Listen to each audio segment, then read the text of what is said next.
राधे राधे, जय श्री कृष्णा सा। भादवे की चौथ माता की कहानी सुना रही हूँ, सुनिएगा। पसंद आवे तो लाइक करिएगा, कमेंट करिएगा, सब्सक्राइब करिएगा। भादवा की चौथ को भादुड़ी चौथ या बहुला चौथ भी कहा जाता है। इस दिन चौथ माता का व्रत किया जाता है और कहानी भादुड़ी चौथ माता की कहानी सुनी जाती है। इसके साथ ही विनायक जी की कहानी भी सुनी जाती है। कुंवारी कन्याएं सुंदर, सुशील और अच्छे पति की प्राप्ति के लिए चौथ का व्रत करती हैं और स्त्रियां इस व्रत को अपने सुहाग और पति की लंबी आयु के लिए करती हैं। आज हम आपके लिए 2 भादवा की चौथ माता की कहानी सुना रहे हैं, सुनिएगा। आपको जो भी पसंद आए कहानी वो आप भी सुनाइएगा, और दोनों ही पसंद आती है तो भी बहुत अच्छी बात है। बोलो भादवा की चौथ माता की जय। एक बुढ़िया माई के ग्वालिया बचा लिया नाम का बेटा था। बुढ़िया माई अपने बेटे के लिए 12 महीने की चारों चौथ करती थी। बेटा लकड़ी लेकर आता था और दोनों माँ बेटा उनको बेचकर गुजारा करते थे। बुढ़िया माई रोजाना लकड़ी में से 2 लकड़ी रख लेती थी और चौथ के दिन बेटे से छुपकर बेचकर सामान लाती थी और 5 पुआ बनाती थी। एक पुआ गणेश जी महाराज को, एक चौथ माता को चढ़ाती, एक ब्राह्मण को और एक अपने बेटे को खिलाती थी। एक पुआ खुद खाती थी। एक चौथ के दिन बेटा अपनी पड़ोसन के घर गया। वहाँ वो पड़ोसन पुआ बना रही थी। जब उसने पूछा कि आप क्या कर रही हैं, जो पुए बना रखे हैं, तब वो बोली, आपने जो पुए बना रखे हैं वो क्यों बना रखे हैं? वो बोली, मैंने तो आज ही पुए बनाए हैं, पर तुम्हारी माँ तो चारों चौथ को पुए बनाती हैं। उसने जाकर माँ से पूछा, माँ तू रोज़ पुए बनाती है? मैं इतनी मेहनत से कमाता हूँ। बुढ़िया माई बोली, मैं तो चौथ माता का व्रत करती हूँ। वह बोला कि तू मुझे रख ले या फिर चौथ माता को ही रख ले। बुढ़िया माई बोली, मैं तो तेरे लिए चौथ का व्रत करती हूँ, इसलिए मैं तुझे छोड़ सकती हूँ, पर चौथ माता को नहीं छोड़ सकती हूँ।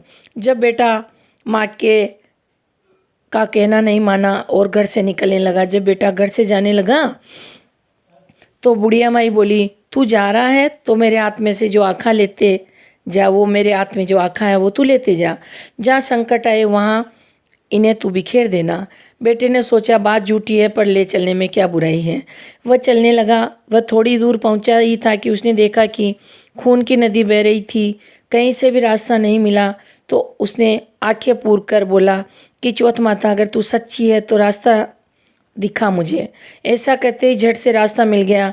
आगे गया तो घनघोर अंधेरा, उजाड़ फैला हुआ था। उसने मन में सोचा कि मुझे शेर वगैरह खा जाएंगे, इसलिए वह आँखा पूर कर फिर बैठ गया और बोला, हे चौथ माता, मुझे रास्ता मिल जाए।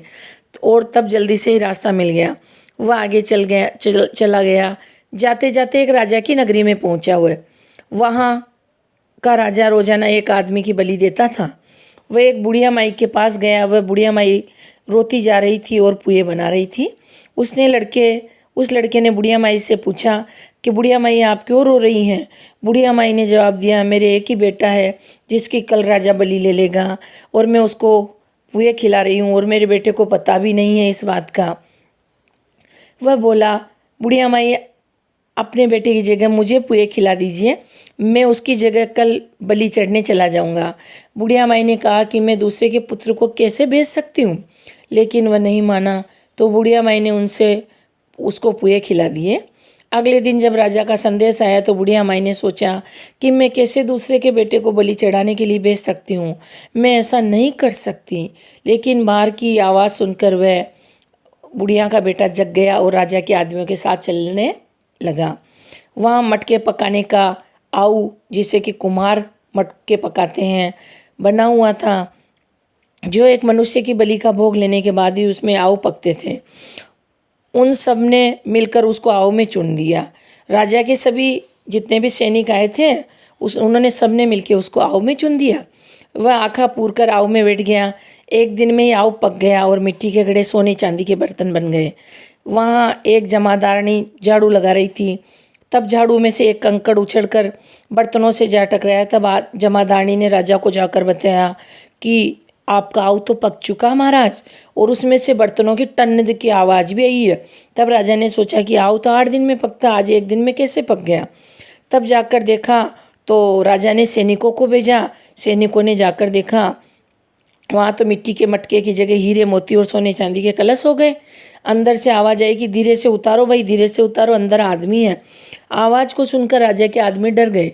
अंदर कौन सा भूत प्रेत आग के बैठ गया। फिर वो बोला कि डरो मत, मैं तो सिर्फ एक आदमी हूँ जिसको तुमने अंदर चुना था। देखा तो अंदर हरे हरे जवारे उग रहे थे। राजा ने पूछा कि तू अंदर जीवित कैसे बच गया। तब उसने बताया कि मेरी माँ चौथ का व्रत करती है। जब मैं घर से निकला था तो मेरी माँ ने मुझे आंखें दिए थे। मैं उन्हें को पूर कर बैठ गया और चौथ माता का ध्यान करने लगा। तब राजा ने कहा कि मैं तेरे को एक घोड़े पर बैठा कर सांकल से बांध देता हूँ। यदि वह सांकल खुलकर मेरे बंध जाएगी तो मैं चौथ माता को सच्ची मानूंगा। तब वो आंखें पूर कर बैठ गया और चौथ माता से कहने लगा, हे चौथ माता, आज तक मेरी लाज रखती आई है, आज भी मेरी लाज बचाना। और मेरी माँ ने सच्चे मन से हे चौथ माता आपका व्रत किया, तो आज भी मेरी माँ और मेरी दोनों की लाज बचाना। हे चौथ माता, तुम ही मेरी लाज बचा सकती हो। सांकल खुलकर राजा की बन गई। राजा ने अपनी बेटी की शादी उस लड़के से कर दी और बहुत सा धन दौलत देकर विदा किया। पड़ोसन बोली कि माई तेरे बेटे बहू आए हैं। जब छत पर चढ़कर देखा तो सच में बेटे बहू आ रहे थे।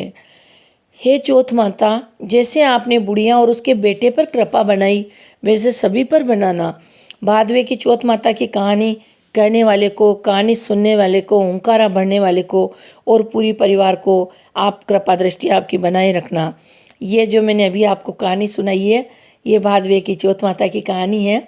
मैं आशा करती हूँ ये कहानी आपको पसंद आएगी, और पसंद आती है तो मेरे चैनल को लाइक करिएगा, सब्सक्राइब करिएगा और ग्रुप में इस कहानी को भी शेयर करिएगा। धन्यवाद।